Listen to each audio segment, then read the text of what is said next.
Back in 1999, like Tatas were laughed at by Ford, something similar happened a year later with Netflix. This case study is about how Blockbuster lost not because of Netflix, but because they were repeating their mistakes again and again, and how they gave birth to the now behemoth Netflix. There's a better way to rent movies. Go to Netflix.com, make a list of the movies you want to see, and in about one business day, you'll get 3 DVDs. Keep them as long as you want, without late fees. Then when you're done, look, prepaid envelopes.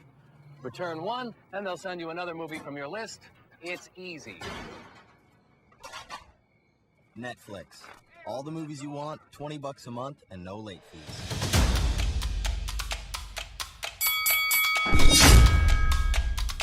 To understand how Blockbuster failed, we have to understand how Netflix was started and moreover what mistake Blockbuster did, and in the end I'll give you key learnings from which you'll understand how to avoid companies with these red flags. So stick till the end and you will take home something important from this one. Let's get started. In today's age and time, every movie is literally a few clicks away, thanks to internet and streaming platforms. But this wasn't the case in 1990s. Everyone had this big old VHS player and a TV, and if that wasn't enough, you had to have a VHS tape to play that movie. Again, these VHS tapes weren't cheap.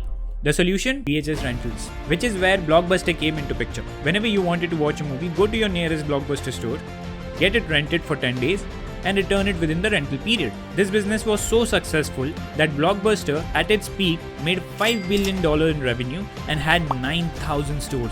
Everything was picture perfect according to Blockbuster, but there was a big problem for customers, which was again one of the biggest source of income for Blockbuster: late fees. Let me explain. Let's consider you rented a tape for 10 days. And let's say for some reason you couldn't return it after the 10th day. You'll be charged with $1 per day as a late fees. And this was one of the biggest source of revenue for Blockbusters, as they made around $800 million a year from this. This was outrageous, and customers would switch the moment they got the opportunity. Now there were 3 reasons for Blockbuster's failure. Number 1, late fees. Number 2, Netflix.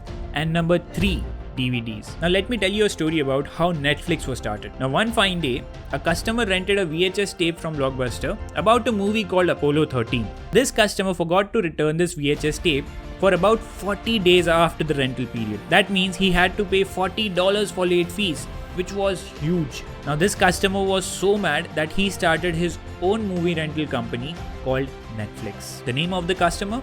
Reed Hastings. Hastings and Mark Rudolph were on a car ride when they thought of this idea where they would rent a movie without any late fees. The first round of investment came from Mark's mother of approximately $25,000. But obviously this wasn't enough to compete with the behemoth Blockbuster, which had approximately 9,000 physical stores. Now Blockbuster had physical stores, but Hastings and Mark had an idea of delivering these VHS tapes. The first problem that they faced was about the delivery charges. Now you see, I mentioned this earlier that VHS tapes were big and heavy as well. Bigger size and heavy weight means more delivery charges, which would directly affect in their margins. Now people who don't know what margin is, let me tell you, margin is nothing but net profit in percentage from the revenue. Luckily for Hastings, a new form of tape was just invented in 1995. Now these DVDs were weightless and were very compact and small. The delivery cost for these DVDs? Just 32 cents, which was way cheaper than VHS tapes. But what if the customers did not return these DVDs? This led to Netflix starting their revolutionary subscription model, which is still alive even after 25 years. At $17 a month, you could order 3 DVDs at a time, and if you don't want to return it, that's completely fine. No late fees. Let me tell you, DVDs weren't just creating an issue because they could be shipped easily, but also local stores like Walmart and Target started selling these DVDs at a very cheaper price of $5 each. Now $5 was also the cost of renting a VHS tape. So buying a DVD made more sense than renting a VHS tape. Back to Netflix. Even after making so much effort and eating up Blockbuster's market share, Netflix wasn't profitable. Even after 3 years, they were losing $50 million a year. Eventually, in 2000, Netflix made a deal to Blockbuster. Buy us out for $50 million and we will leave the physical rental business and we will only focus on the delivery business. Blockbuster's then CEO and board of directors laughed at Netflix just as Ford did to Tata's, which was the costliest laugh of their life. Did you know Netflix wasn't the first to enter the online streaming business? Yes, you heard me right. Blockbuster was the first company to enter the streaming business. Blockbuster with Enron, which already had a broadband arm in the country, started video on demand streaming services. This could have killed Netflix, but luckily for Netflix again, the deal was cancelled after a year. By 2002, Netflix went public with an IPO and were growing fast. Blockbuster realized this later that the late fees business was killing them. So eventually they dropped it and started Blockbuster Online. But you see, Blockbuster couldn't be Blockbuster without the debt and the investor money. And these investors started pulling out their money, which led to Blockbuster coming back from online to the local store business. And eventually Blockbuster filed for bankruptcy in 2010 and had to close.